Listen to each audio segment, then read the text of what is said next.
The father of a Palestinian child shot dead by Israeli forces in occupied East Jerusalem says Israel is imposing restrictions on receiving his body. 13-year-old Rami al-Halhuli was shot in the chest while playing with fireworks near the Shu'fat refugee camp checkpoint on Wednesday. Let's bring in Laura Khan in occupied East Jerusalem for more on this. Laura, what are these restrictions and why is Israel imposing them?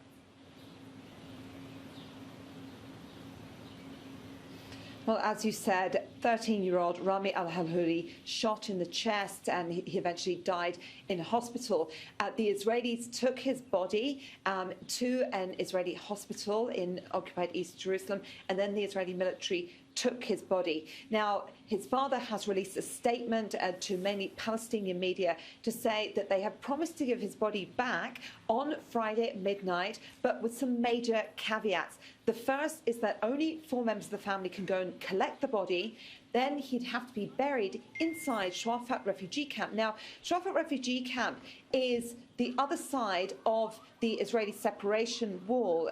It's part of occupied East Jerusalem, but he's from this side of the wall, and his family burial site is also on this side. So, of course, they would want to have him buried here. They also said only 50 members of the family and friends are allowed to attend the funeral. Usually, in these kind of refugee camps, you see hundreds, perhaps thousands, and especially with such a young kid shot while he was essentially, and according to eyewitness accounts and also corroborated by video that we've seen, shooting fireworks up in the air during Ramadan. The Israelis, of course, have contradicted this, say he shot them towards them and this immediately endangered them, hence why they shot and killed him. Now, put this into context for us, Laura. What is the Israeli policy on withholding bodies?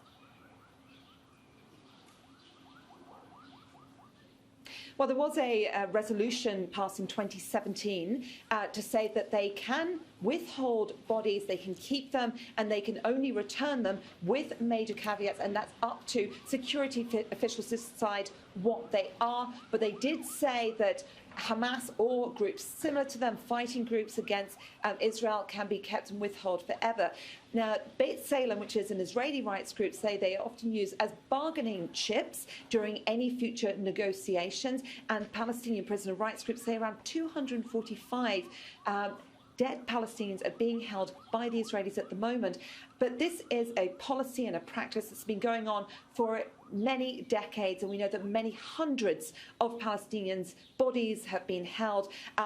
The most recent, one man, he was supposed to be released in September. His body has been held since July. The Israelis promised to give his body back. He was involved in a shooting where one Israeli soldier was injured, but they still haven't returned it. So there is a possibility that it's given some sense of false hope and certainly an underlying feeling for so many Palestinians waiting for these bodies to be returned. There's going to be false hope for him actually being returned on Friday evening.